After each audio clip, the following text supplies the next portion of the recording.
16 जुलाई साल 1945 सुबह के 5:29 और 45 सेकंड पर एक एक्सप्लोजन होता है। इस एक्सप्लोजन के बाद बनने वाली मशरूम क्लाउड्स की हाइट 12 किलोमीटर जितनी ऊंची थी। 160 किलोमीटर दूर तक इस एक्सप्लोजन की आवाज को महसूस किया गया। यह एक्सप्लोजन दुनिया का पहला न्यूक्लियर बॉम्ब टेस्ट था, जिसे ट्रिनिटी टेस्ट के नाम से जाना जाता है। और इसके ठीक 21 दिन बाद यानी 6 अगस्त साल 1945 को यूएस जापान के हिरोशिमा पर न्यूक्लियर बॉम्ब गिरा देता है। इतना काफी नहीं था तो 3 दिन बाद यानी 9 अगस्त को नागासाकी पर भी न्यूक्लियर बॉम्ब गिरा देता है। इस दौरान 2 लाख से ज्यादा लोगों की जान चली जाती है। और ये सब देखने के बाद ओपनहाइमर भगवत गीता की एक पॉपुलर लाइन बोलते हैं, now I am become death the destroyer of world.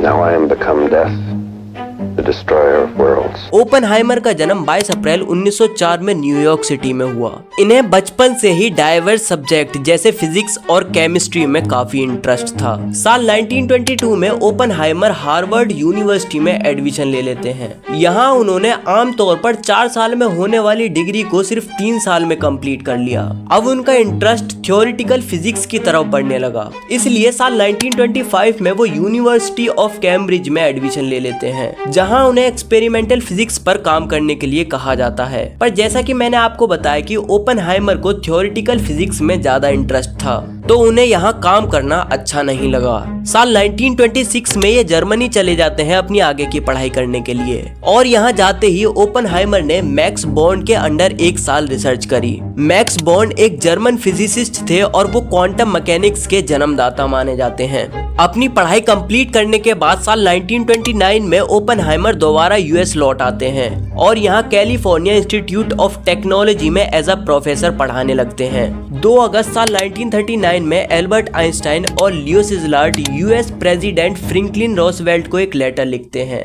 ये लेटर एक वार्निंग लेटर था, जिसमें आइंस्टाइन ने बताया कि जर्मनी के साइंटिस्टों ने न्यूक्लियर फ्यूजन डिस्कवर कर लिया है और अब यूएस को भी न्यूक्लियर फ्यूजन रिसर्च स्टार्ट कर देनी चाहिए। अगर हिटलर के पास पहले एटॉमिक बॉम्ब आ गया तो दुनिया खतरे में पड़ सकती है।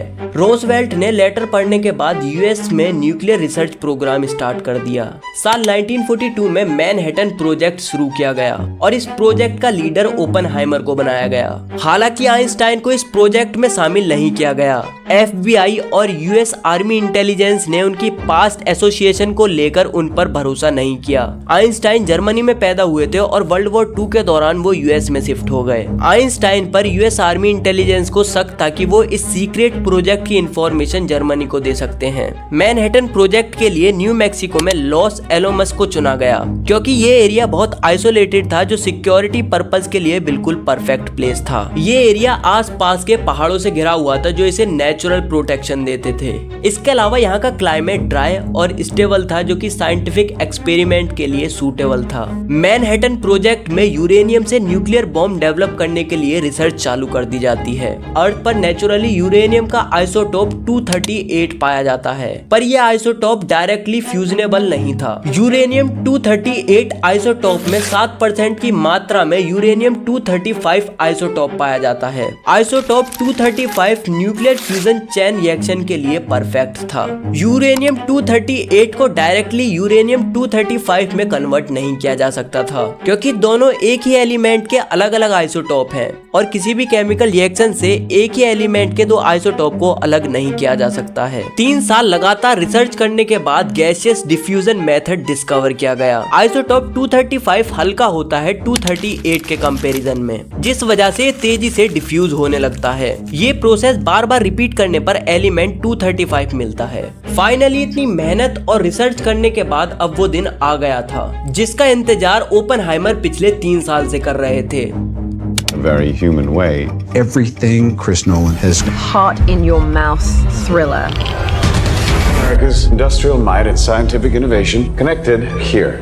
and who gave them the power to destroy themselves. We made Oppenheimer on the largest scale possible because 16 जुलाई साल 1945 सुबह के 5:29:45 पर इस न्यूक्लियर बॉम्ब को टेस्ट किया जाता है, जिसकी बात हमने वीडियो के शुरुआत में की थी। इस बॉम्ब को द गैजेट नाम दिया गया था। इस टेस्ट के ठीक 21 दिन बाद यानी 6 अगस्त साल 1945 को हिरोशिमा पर यूएस लिटिल बॉय नाम का न्यूक्लियर बॉम्ब गिरा देता है। और इतना काफी नहीं था तो इसके 3 दिन बाद यानी 9 अगस्त को जापान के एक और शहर नागासाकी पर न्यूक्लियर बॉम्ब गिरा दिया जाता है। इस बॉम्ब को फैट मैन नाम दिया गया, जिसके बाद 15 अगस्त साल 1945 को जापान ने यूएस के सामने घुटने टेक दिए। ओपेनहाइमर हिरोशिमा और नागासाकी पर गिराए गए परमाणु बॉम्ब के बाद इमोशनली काफी प्रभावित हुए। पहले तो उन्होंने इस सफलता को एक साइंटिफिक अचीवमेंट माना, लेकिन बाद में जब उन्होंने इन बॉम्ब से होने वाली तबाही को देखा तो उनकी सोच बदलने लगी। अक्टूबर साल 1945 में ओपेनहाइमर ने उस टाइम के प्रेसिडेंट हैरी से पर्सनली मुलाकात की।